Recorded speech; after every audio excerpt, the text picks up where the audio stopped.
This is Yair Davidi speaking to you from Jerusalem, the capital of Israel, speaking to you on behalf of Brit and Hebrew nations.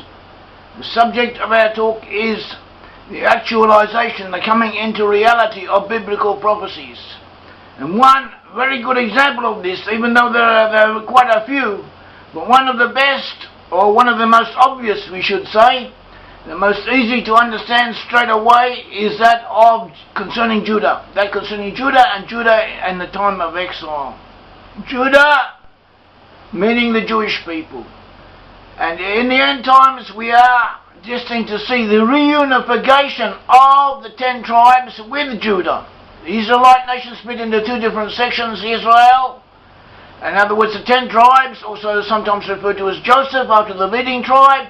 And Judah. Judah was the tribes of that populated the kingdom of Judah, and these tribes were the tribe of Judah, the tribe of Benjamin, and the tribe of Levi, as well as the representative minorities of the other tribes.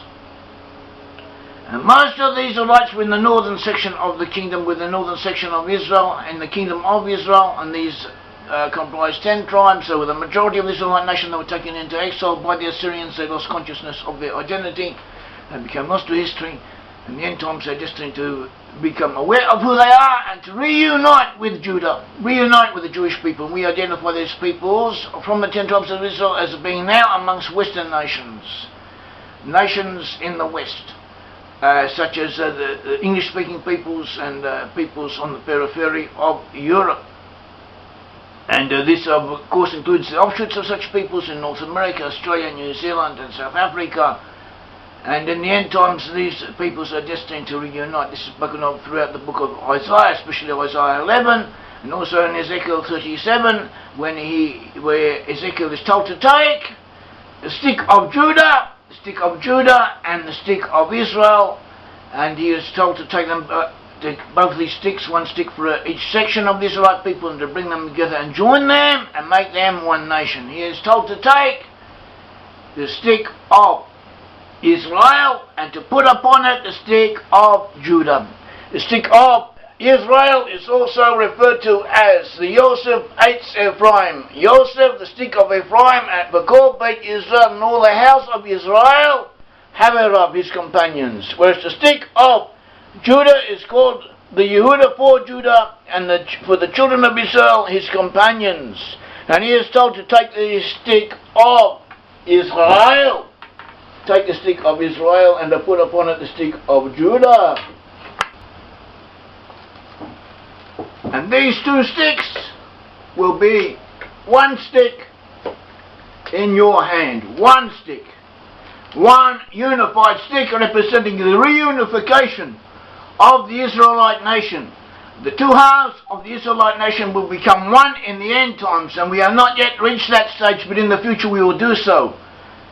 Now, in order to clarify this a little bit, all of us need to understand a little bit about each other, about biblical prophecies concerning each other. And Judah is important. Judah represents the Jews, and so too are the lost 10 tribes. And we also have to realize that Judah and the lost 10 tribes, each one had their own separate tasks, their own separate role in history to play, and there were different prophecies concerning each and every one of them. And now, since we know that Judah was destined to be exiled and to disperse, there was a reason for this, and we want to show biblical prophecies that touched on this matter. This is an introduction to clarifying in more depth the role that Judah was about to play. And in Deuteronomy 28 we are told the Israelites were warned, and it shall be that just as the Lord rejoiced over you to do you good and multiply you, so the Lord will rejoice over you to destroy you and bring you to nothing, and you shall be plucked out from the land which you go to possess. That is Deuteronomy 28, verse 63. And we see here that the Israelites were warned that if they did not go on the right path, they would be exiled. They would be exiled. The lost 10 tribes were exiled first of all. First of all, 10 tribes were taken into exile. Then about 120 years later, or maybe a bit less, according to which system of chronology you are adhering to, the Jews were also taken into exile. But the prophecies speak differently about the two different exiles, so two different types of exiles. It was prophesied that the Lord God would exile both sections of the Israelite people, and then in the future He would ingather them. If you look in Isaiah chapter 11 verses 12 to 13, it says, He will set up a banner for the nations and will assemble the outcasts of Israel and gather together the dispersed of Judah from the four corners of the earth. Also the envy of Ephraim shall depart, and the adversaries of Judah shall be cut off. Ephraim shall not invade Judah, and Judah shall not harass Ephraim. Here Ephraim represents all of the 10 tribes, and Judah represents the Jewish people. And these two verses are parallel to each other. And the outcasts of Israel, they are they are those of Ephraim pertaining to the 10 tribes, whereas the dispersed of Judah are those of Judah. They are the Jewish people. The Jews were destined to be dispersed, in other words, scattered. Whereas the northern 10 tribes were destined to be outcasts, but not necessarily scattered around. They were to stay together, as is implied in numerous biblical passages, and to be more or less in the same areas, incoherent, recognizable entities, still retaining the cohesion that they had before the time of exile. And Judah, as we said, is referred to as the dispersed. Judah was destined to be dispersed and scattered. And in the end times, Judah will return. Judah will return to the land of Israel, and he will prepare the way for the other tribes. In Isaiah 56 verse 8 it says, The Lord God who gathers the outcasts of Israel says, I will gather to him beside those who are gathered to him. And this in the Hebrew may be understood to say that the outcasts of Israel, that is the 10 tribes, will be gathered into he, that is Judah, who has already begun to be gathered in. And Rabbi Kadisha mentions this, and he mentioned that this refers to the 10 tribes who will come back after Judah. After Judah has begun to prepare the way, so too will the 10 tribes begin to come in. And this process has begun, incidentally. About half the concerning Judah at least, about half the members of Judah are now in the state of Israel. Half of the entity known as Judah have come back, and more will come, God willing. And the state of Israel will flourish, and its Jewish and Israelite population will increase greatly. Eventually the lost 10 tribes will all return. They will come back and they will colonize the areas, parts of the West Bank, and also the so-called West Bank, Judah and Samaria, but they will also, and especially, they will colonize areas round about that also belong to Israel, or should belong to Israel according to the Bible, such as Lebanon, Syria, Jordan, Cyprus, and other areas. And this may well happen in our time. We should get ready for it. We should begin to awaken ourselves, to return with a repentance, to deepen our appreciation of the Bible, and to keep our eyes open and our hearts should be prepared for this. We should have a healing heart, as King Solomon said in the book of Proverbs, as we mentioned recently. You need to have empathy in your heart for others, and to be open to these things, and to make things better, because we are on the way. We are on the way to making everything better, and to getting there, to getting to the rectification of mankind. And first, charity, it begins at home. Charity begins at home. First we'll put ourselves in order, and then we will gather in the tribes of Israel, and the tribes of Israel together with Judah will begin to make things better for everyone. And both Judah and Joseph at that time, which could be very soon, will have each played out their roles in history. The climactic finales are drawing close. Judah was exiled, he was dispersed and suffered, and Joseph had another task to play, and another fate awaited him. But in the end times, the two different partial portions of the Israelite nation will rejoin each other, and each will participate in the role of the other. And Judah will come home. Judah will be comforted for what it has suffered, and for the task it has had to fulfill will be rewarded. It's what the Bible says. And Judah, in its place of exile, was destined to be exiled, to be dispersed, to suffer, and now he is returning. The exile of Judah had been predicted. See Deuteronomy 28 verse 64. Then the Lord will scatter you. Remember, scattering pertains to Judah. The Lord will scatter you among all peoples from one end of the earth to the other. And there you shall serve other gods, which neither you nor your fathers have known, wood and stone. And this prophecy depicts a scattering, and it refers to Judah. And Judah was destined to be scattered everywhere. But it also says that in their places of their scattering, they will worship other gods. And Judah, on the whole, did not do that. They remained faithful to the God of Israel, and they kept the Torah as best they knew, as best they could. But the sages explain that even though they remained faithful, they were scattered amongst heathen nations, or nations that did not worship God, or did not know the Bible properly, or did not have whole hearts towards the Almighty. And these nations ruled over them and influenced them, and determined, not necessarily consciously, but they had a determinative influence upon their character, upon their attitudes, even upon their spiritual development. And they were affected by the bad influences that these nations had. And this was tantamount, from a biblical perspective, to their worshipping idols. And we can understand this. From a cultural, historical point of view, it is quite understandable, and we've seen parallels to this elsewhere. And not only that, Judah was destined to suffer in this place of exile, and this had been prophesied. In Deuteronomy 28:65, it says, 28:65 through to 67, it says, "And among those nations you shall find no rest, nor shall the sole of your feet have a resting place. That the Lord will give you a trembling heart, failing eyes, and anguish of soul. Your life shall hang in doubt before you. You shall fear day and night, and have no assurance of life. In the morning you shall say, oh, that it were evening. And in the evening you shall say, oh, that it were morning. Because of the fear which terrifies your heart, and because of the sight your eyes see." This describes the Jews in the diaspora, often persecuted and subject to the constant caprices of the peoples they lived amongst, the people who could change from one minute to another and without any rational explanation suddenly burst out against them and take advantage of their vulnerability. And the Jews were robbed and killed, persecuted, tortured, raped, very often for no real reason at all, or not even any made-up reason on occasions. Jews were obliged to live in fear, and this too had been prophesied.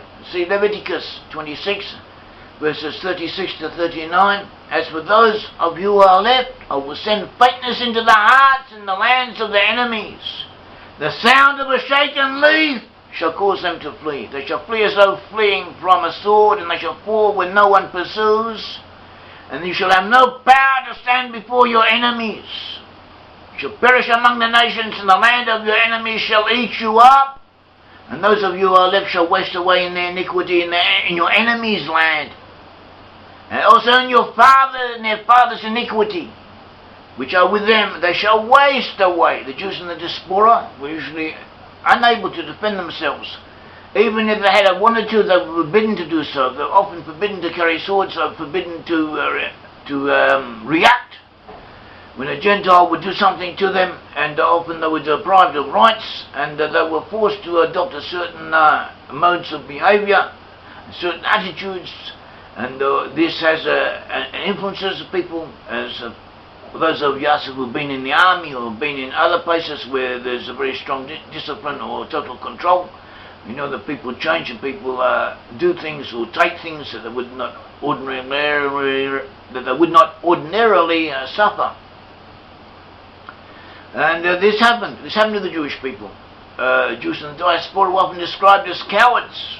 It's not entirely true. It's not true, really. Jews are not different from anyone else. Jews can be fantastically brave and gallant, self-sacrificing. They give of themselves. But nevertheless, they, like everyone else, they're human beings. They have good and bad amongst them. They have brave and non-brave, and intelligent and non-intelligent people amongst them. And they are subject to all of the frailties of the human condition. And when the external circumstances are all against them, they react as others would react, and they adopt modes of behavior that were described in the verse from Leviticus and 26, and also from Deuteronomy. And they were subject to the nations around them and suffered because of it. And also they suffered because of it psychologically and spiritually, not only physically. Another thing that had been prophesied, as we see in Deuteronomy 28, verse 36, the Lord will bring you and the kingdom is set over you to a nation which neither you nor your fathers have known. And then you shall serve other gods, wood and stone. So we know that the Jews were actually exiled several times. The first exile was in the time of the Babylonians. The Babylonians came after the Assyrians. First the Assyrians came down like a wolf on the fold, according to the poem. And they took away the 10 tribes and into exile, and then the 10 tribes lost their consciousness of their identity.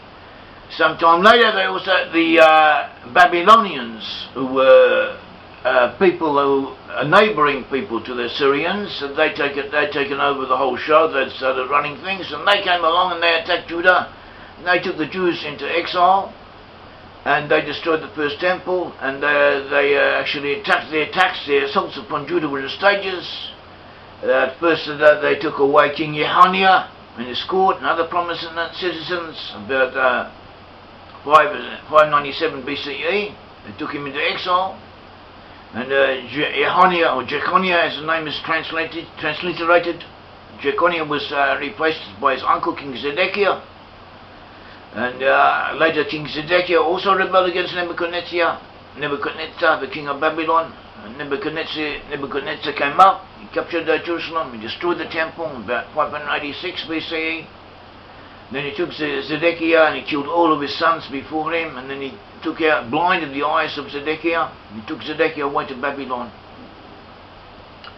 And they were in Babylon for about 70 years, after which Cyrus, the king of Persia, he took over the Babylonian Empire, and he allowed the Jews to return, and some of them did return in the time of Ezra and Nehemiah. And they set up there once again the kingdom of Judah in the same area, and they increased and they multiplied, and eventually more and more Jews came to them, and eventually they set up their own kingdom under the Hasmonean dynasty. Hasmoneans also known as the Maccabees, and they had an independent or semi-autonomous, almost independent existence in the Middle East. They had been subject to the king of Syria, which was actually a Hellenistic Greek dynasty, and civilization. But they more or less asserted their independence from them, and this was the situation when Pompey was one of the 3 rulers of Rome. He was one of a triumvirate. A triumvirate meaning rule of 3, and he was one of the 3 rulers. And he came to Syria and took it over in 63 BCE. And then he also took charge of Judah, and made Judah protectorate of the Roman Empire. And then he took the king of Judah, Aristobulus. Pompey took the king of Judah, Aristobulus, together with his family, his children, and everyone else. And the dignitaries, he took them to Rome, and he made them march in his triumphal procession through the streets of Rome. And later on, he had Aristobulus poisoned, and he killed his sons, or other Romans killed his sons. His sons were killed by the Romans, and this is what happened. This is a fulfillment of the prophecy that the kings over Judah were being taken away, and by their enemies. And shortly afterwards, 57, 55 BC, Aulus Gabinus, the Roman ruler of Syria, he split the former Hasmonean kingdom into 3 different sections. When Galilee was one section, Samaria another, and Judea the third. Meanwhile, Julius Caesar, he had been one of the triumvirate, together with Pompey and another, had been ruling Rome, and they'd broken out, they'd fallen apart, they'd began to engage in civil war. Julius Caesar won the civil war and made himself sole ruler of Rome, and he defeated, as we said, by Pompey, took a charge, and he made the Edomite Antipater ruler over Judah. he gave the effective rule of Judea over to Antipater. Antipater was an Edomite. He had been the servant of Hyrcanus, that is the brother of Aristobulus, and he had caused Hyrcanus to quarrel with Aristobulus, and he had, indirectly at least, caused the downfall of the kingdom of Judah and it falling into the hands of the Romans, and the Romans made him king of Judea. And Antipater the Edomite, he had been actually a servant or a slave or a half-slave. He had an indeterminate status. He now became the supreme ruler of the area, and he was the father of Herod, otherwise known as Herod the Great. And at all events we see how the prophecy concerning the king being taken into exile was fulfilled both in the time of the Babylonians and also in the time of the Romans, when the king of Judah was taken into exile. It had also been prophesied that alien foreign residents would take control of the kingdom shortly before the exile. And as we see in Deuteronomy 28, verse 43, the alien who is among you shall rise higher and higher above you, and you shall come down lower and lower. He shall lend to you, but you shall not lend to him. He shall be the head, and you shall be the tail. And this happened when Antipater, the Edomite servant and counselor of Hyrcanus, brother of Aristobulus, caused the downfall of the kingdom of Judah, and he became the effective ruler of Judah. And we see that in Deuteronomy 28, verse 49, the defeat and destruction of Judah had been predicted. It says, the Lord will bring a nation against you from afar, from the ends of the earth, as swift as the eagle flies. A nation whose language you will not understand, a nation of fierce countenance, which does not respect the elder, nor show favor to the young. And eventually the Romans had come from Italy, but they had in their armies conscripts and mercenaries from the German lands, and from Spain, and from the edges of the known world, or even beyond that. And they came to the land of Israel, they destroyed the second temple, and they caused the dispersion of the Jewish people of Judah. They exiled the Jews. And it said that they would be as swift as the eagle, and they were indeed as swift as the eagle. They were very fast, they were fast moving, and they were known of it. Also they used the eagle. The eagle was a symbol. The Roman eagle is famous.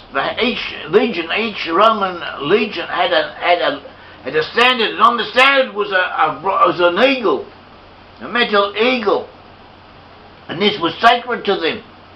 It was very important to them, and they would give their lives to protect this eagle, and went into battle with them. And this is one of their characteristics, and this had already been prophesied by Moses in the book of Deuteronomy, that such a nation would come against them and exile them.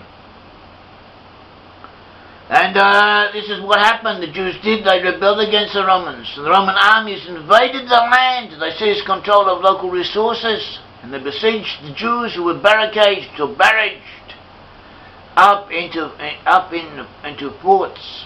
As it says in Deuteronomy 28, verses 51 to 57, and it says, and you shall eat the increase of your livestock, and they shall eat the increase of your livestock, and the produce of your land. And until you are destroyed, they shall not leave you grain, or new wine, or oil, or the increase of your cattle, or the offspring of your flocks, until they have destroyed you. And they shall besiege you at all your gates, until your high and fortified walls, in which you trust, come down throughout all your land. They shall besiege you at your gates throughout all your land, which the Lord your God has given you. You shall eat the fruit of your own body, the flesh of your sons and your daughters, whom the Lord God has given you, in the siege and desperate straits in which your enemy shall distress you. The sensitive and very refined man amongst you will be hostile towards his brother, toward the wife of his bosom, and toward the rest of his children whom he leaves behind. So then he will not give any of them the flesh of his children whom he will eat, because there is nothing left in the siege and desperate straits in which your enemy shall distress you at all your gates. The tender and delicate woman among you, who will not venture to set the sole of her foot on the ground because of her delicateness and sensitivity, will refuse to the husband of her bosom, and to her son and her daughter, her placenta, which comes out from between her feet and her children whom she bears, for she will eat them secretly. For lack of everything in the siege and desperate straits in which your enemy shall distress you at all your gates. And all these events in the grisly, ghastly details and the gory account that is given, all of these things came to pass, and this is recorded in the books of Josephus and the Jewish wars, and also in rabbinical literature and elsewhere. And this is what happened, and happens often in history when people are put under siege and suffer from starvation. They resort to such measures as described, and the Jews of Judah apparently were no exception, and they did what they were described as doing. And the Romans, in a series of wars, destroyed the kingdom of Judah, and they killed many of its inhabitants, and they destroyed the fortified cities. The Jews, as Deuteronomy had said, they had barricaded themselves in fortified cities, and the Romans came and besieged them and took them all and killed them, killed many of their inhabitants, and others they sold into slavery. And this has happened in the time of the destruction of the Roman temple, by the Romans in the Second Temple, 66 to 70 BCE, 66 to 70 CE in the Common Era, and but after that some Jews remained, and they recuperated to some degree, and they had another revolt, or they had a few other revolts, but the major second revolt was in 135 CE under Bar Kokhba. And so too this was destroyed. The Romans defeated them after a struggle, and after that the Roman Emperor Hadrian was determined to wipe out the identity of Israel, Judah, and so he renamed the whole place Philistia, Syria, Palestina, after the Philistines, and that's where we get the name Palestine from the Philistines, because the Romans wanted to wipe out the remnants of Judah. And the so-called Palestinians also want to do the same. They want to wipe out all the Jews in this country, all the Jews in Israel. They want to kill us all, women and children and men, and they will have no mercy upon us if we give them the chance to do so. So we should not do so. We should get them before they get us, and we should send them out to somewhere else. That is the only humane solution, that the Palestinians should be moved to another area, to Brazil, Argentina, Paraguay. It doesn't really matter, anywhere where they can be settled, and they can be settled in a lot of places if there's only a will to do so. And also Hadrian renamed Jerusalem Aelia Capitolina, because he wanted to wipe out any remnants of Jews having been there, and the Palestinians also wanted to do the same. And the Romans at that time also killed many of the Jews. They sold many more into slavery, and other Jews fled to other different sections of the Diaspora. It had been prophesied in Deuteronomy, see in Deuteronomy 28:68, that the exiled will be sold into slaves, or will be taken back into Egypt, as it says Deuteronomy 28 verse 68. Lord will take you back into Egypt in ships, by the way which I have said to you, you shall never see it again, and they shall be offered sale to your enemies as male and female slaves, but no one will buy you. And this literally happened on several occasions. And the selling of Judeans as slaves, including their being taken to Egypt, has been described in historical accounts. We have accounts of this. After the fall of the Second Temple, Josephus reports. There he tells how the soldiers were growing weary of bloodshed and so on, and so they kept as many alive as possible to sell them as slaves, and they closed them all up, and he goes into details, and he says how they were put in chains and sent to hard labour in Egypt.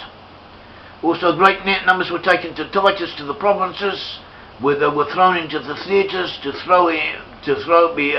die by wild beasts or by swords, to be killed to entertain the masses, because there was no other use for them. And others were sold. And also we have in 135 BC, after the fall of Beitar, that is after the end of the revolt of Bar Kokhba, we are told by Cassius, who's a Roman historian, that few Jews remained alive, and 50 of their strongest fortified cities and 985 of the best towns and villages were demolished. 580,000 died on the battlefield, besides countless others who perished of hunger and pestilence. And the entire land of Judea was almost transformed into a barren wasteland. And Munter, a Roman historian, tells us he tells a similar story. And he says how his captives were sold into slavery in numbers too great to count. And they were taken down to Hebron and then into Gaza and then into Egypt, and they were sold very cheaply. And those who were not bought in Gaza were because there were so many of them, were taken away into Egypt by ships, herded in the ships and taken to Egypt, just as Deuteronomy describes. And many of them died in transit on the way. And many were also killed by cruel masters because there was no demand. The Bible, hundreds of years beforehand, had prophesied this. And this is what happened. This is what we must realize.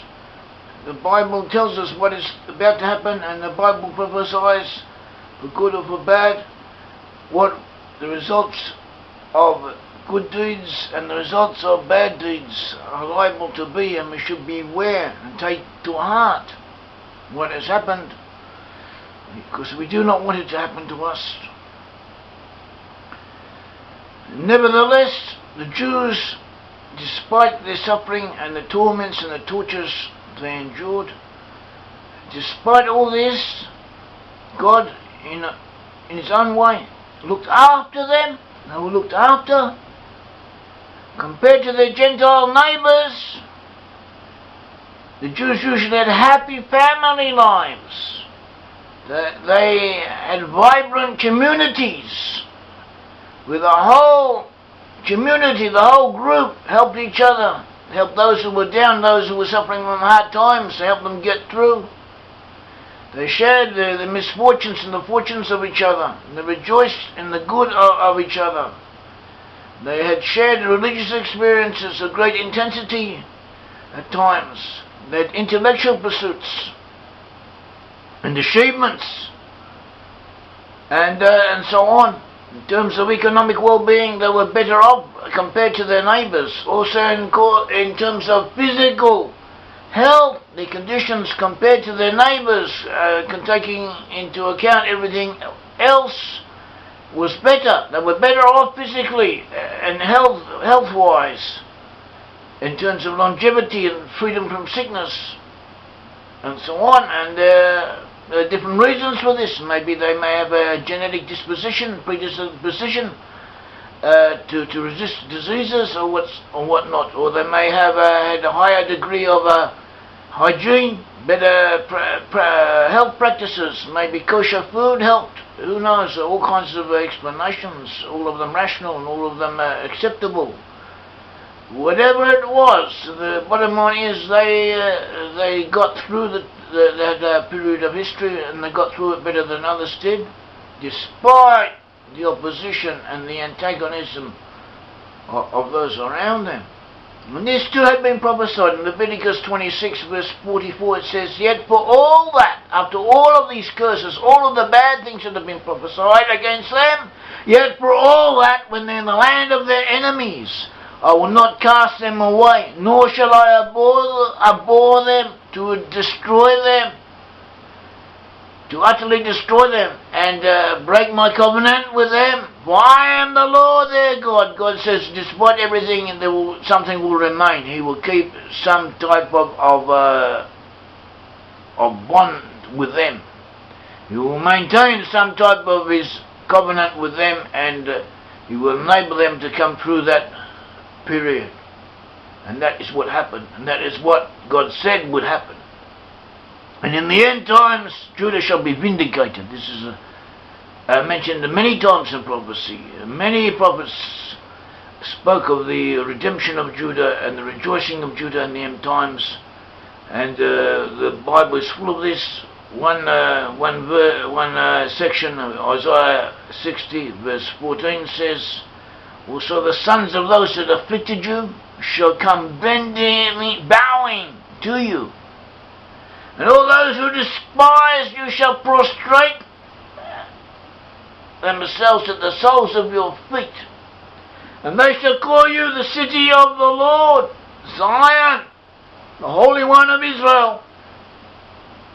So Judah is coming back, and Judah will be redeemed, and Judah will be vindicated, and God Almighty will bear witness to the truth of Judah, and we should take all of these messages to heart and internalize them, believe in them, and do good ourselves and go along the right track.